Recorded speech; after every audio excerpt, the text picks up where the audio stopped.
ఇంట్లో వంట చేస్తాం, పిల్లల్ని చూసుకుంటాం, పనమ్మాయి రాకపోతే ఆ అమ్మాయి పనంతా మన ఇంటి పని మనం చేసుకుంటాం, పిల్లల్ని మోస్తాం, కంటాం, బ్రెస్ట్ ఫీడ్ ఇస్తాం, మన బ్లడ్ని 10 చుక్కలు కలిపితే ఒక పాల చుక్క అని చెప్తారు. ఇంత సాక్రిఫైస్ చేసి డబ్బు లేకపోయినా ఎవరు చూసినా చూడకపోయినా మనంతటి మనం పిల్లల్ని పెంచుకొని ఒక స్థాయి తర్వాత కూడా మళ్ళీ ఆ ఇండియా స్థాయిలో మనం ఒక రిప్రజెంట్ చేసేంత మెంటల్ స్ట్రెంగ్త్ నీకు ఎవరిచ్చారు? అమ్మో చాలా. సార్ ఏంటి సార్ ఇంత పెద్ద క్వశ్చన్ అడిగారు నన్ను.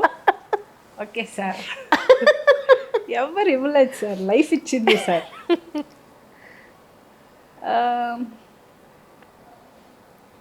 Yeah, my entire life I didn't get what I deserved. I never got anything what I deserved. Right from my birth till now, ప్రతి విషయంలో, వర్క్ విషయం కావచ్చు, నా ప్రొఫెషనల్గా నేను ఆర్టిస్ట్గా కావచ్చు, నా పర్సనల్ లైఫ్ కావచ్చు, నా చిన్నతనం కావచ్చు, నాకు పేరెంట్స్ కావచ్చు, మొత్తం 360 సైకిల్ కొడితే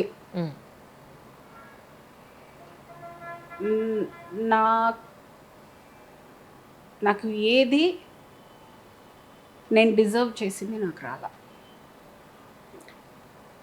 కానీ I never gave up. Yeah, I know. I never gave up because I know I am not getting what I deserve. What if I'm getting I'm not ready for it. అవును, అది వచ్చినప్పుడు నేను రెడీగా లేకపోతే. అవును, opportunity అనేది తలుపు తట్టినప్పుడు నేను ఇలా రెడీగా ఉండాలి, లేచెల్లి తలుపు తీయాలి. నేను ఇంకేం లేదులే అని నేను పడుకును, డిప్రెషన్కి అయిపోయావు, లేకపోతే గివప్ ఇచ్చు, నేను ఉన్నాను అంటే ఆ తలుపు తీసే లోపు వాళ్ళు వెళ్ళిపోతారు. అవును, ఆపర్చునిటీ వెళ్ళి. అవును. So I know I have the capacity, I know I deserve. వస్తుంది, ఏదో అవుతుంది, మిరాకిల్ అవుతుంది. లేట్ అవుతుందేమో, మేబీ కొంతమంది విషయాల్లో లేట్ అవుతుంది, కానీ అవుతుంది. అది ఆ స్ట్రాంగ్గా బిలీవ్ చేశాను నేను. Somewhere I will get what I deserve in life. ఆ హోప్ నేను ఎప్పుడు వదులుకోను. I think probably that is the reason which kept me working. నేను ఈరోజు దాకా ప్రతి విషయానికి నేను 100% నేను ఎందుకు ఇస్తానంటే, మళ్ళీ ఆ 100% ఇవ్వకుండా నేను 80% ఇచ్చి నేను అది మిస్ అయ్యానంటే ఆ 20%ని మనం కర్స్ చేయలేము. సో ప్రతి విషయంలో ఐ గేవ్ మై 100%. నాకు వస్తుంది రాదు ఇంకా నేను వదిలేస్తాను. నేను చేయాల్సిందైతే నేను కరెక్ట్గా చేస్తాను. అట్లీస్ట్ మనస్సాక్షికి నేను ఆన్సరబుల్. ఓకే ఫైన్, నువ్వు చేయాల్సింది చేసావు, ఈరోజు కాదు రేపు వస్తుంది, ఆగు, wait, it will come, but it will come. కానీ మోస్ట్ ఆఫ్ ద టైమ్స్ నేను అనుకోవడం ఏంటంటే, మనకేం కావాలో మనకి తెలిసేటప్పటికే చాలా టైం అయిపోతుందేమో కదండి. అయిపోయింది కదా ఇప్పుడు, అందుకే కదా నేను late bloomer. So this is the time. ఇప్పుడు పీపుల్ ఆర్ నోటీసింగ్ మీ. తెలిసేటప్పటికి టైం అయిపోతుంది, ఏజ్ అయిపోతుంది, అయిపోయింది అని ఆపేస్తే అన్నీ అయిపోతాయి. కరెక్ట్.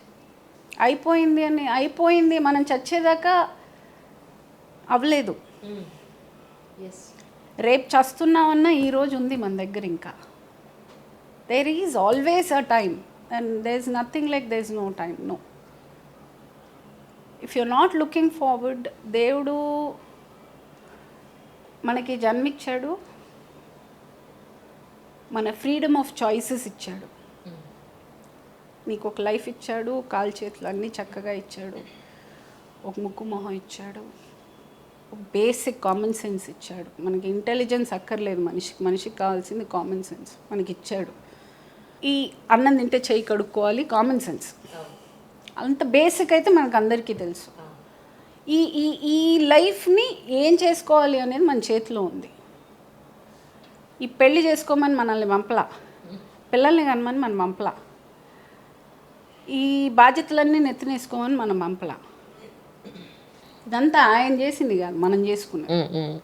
కానీ చాలా ఈజీగా ఆయన మీద బ్లేమ్ వేసేస్తాం. అదే నా లైఫ్ ఇలా చేసేసావే, నా బతుకు నాశనం చేసి, ఆయన ఏం చేయలేదు పాపం. ఆయన మనమే చాయిస్ తీసుకున్నాం. మన చాయిసెస్ అది.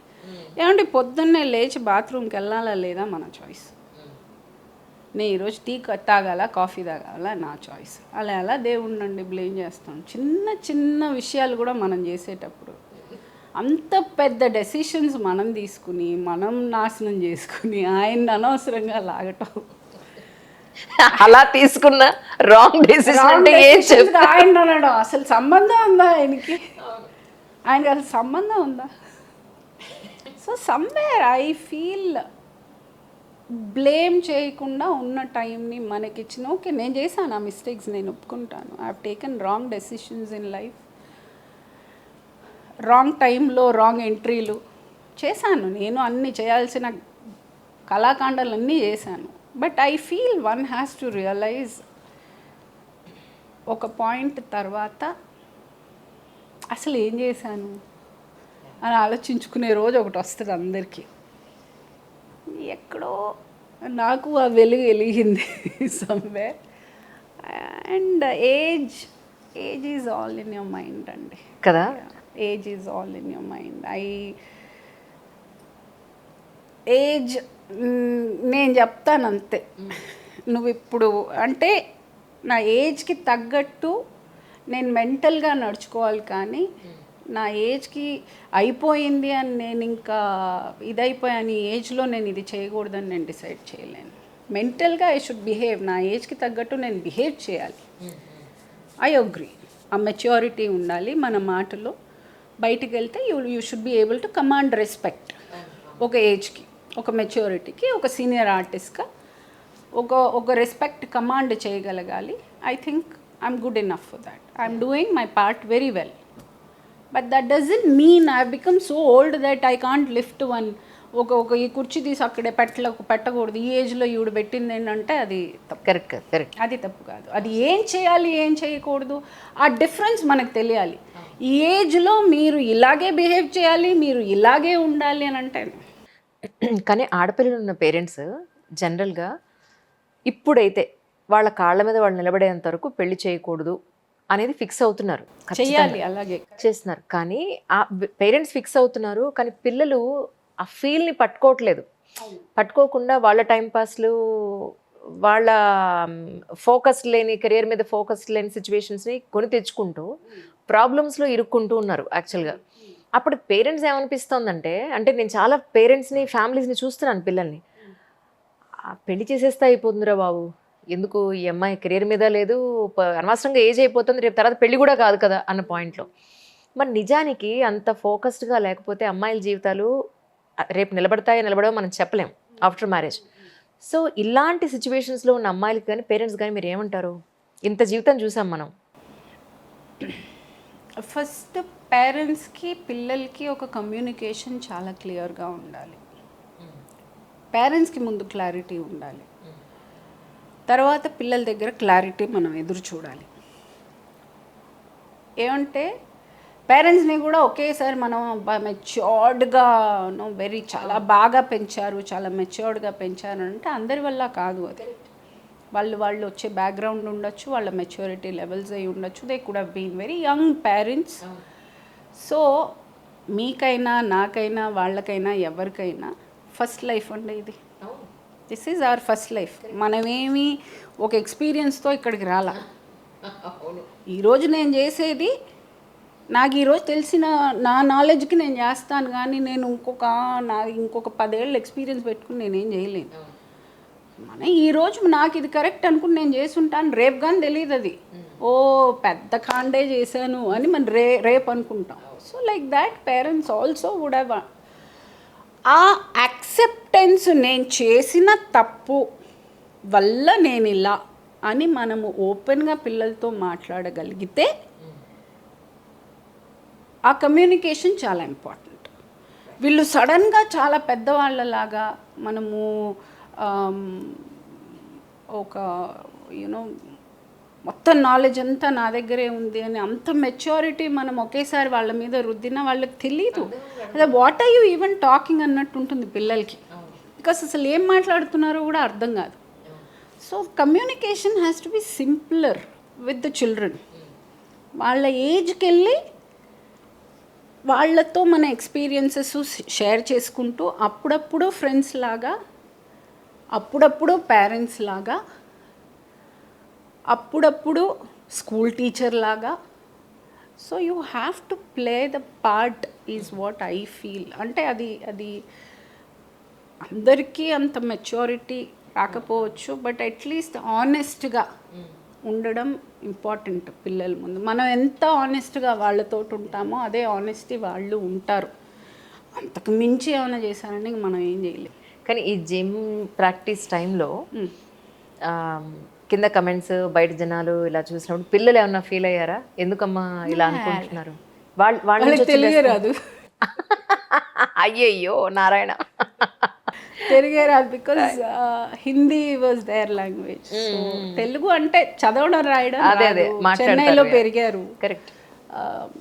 సో నాకు ఆ ఇష్యూ లేదు. అయినా చదివినా I don't think it they even care because they are seeing my hard work. They are seeing, they know I'm really extraordinary mother కాకపోవచ్చు, but I'm reasonably a good mother. I know you are very good mother. So నా గురించి వాళ్ళకి తెలిసిన తర్వాత బయట వాళ్ళు ఏం చెప్పేం లాభం. నిజం నిజం. That is important. నేను అక్కడ విన్ అయిపోయాను, నాకు చాలు. As a mother I'm a winner. ఎన్ని అవర్స్ ప్రాక్టీస్ చేశారు? Morning evening? మార్నింగ్ ఛాన్సే లేదు, నేను నిద్రే లేవను. నారాయణ. నాకు నిద్ర 40 తర్వాత లేడీస్ బాగా పడుకోవాలి, మంచి నిద్ర ఉండాలి. నిండా నిద్ర అనేది చాలా చాలా important. I don't more than men, women need good sleep for their mental health. అది నేను చాలా సీరియస్గా తీసుకున్నాను. నేను చాలా లేట్గానే లేస్తాను. సో ఈవినింగ్ ప్రాక్టీస్ అయితే? Evening practice I do about 2.5-3 hours.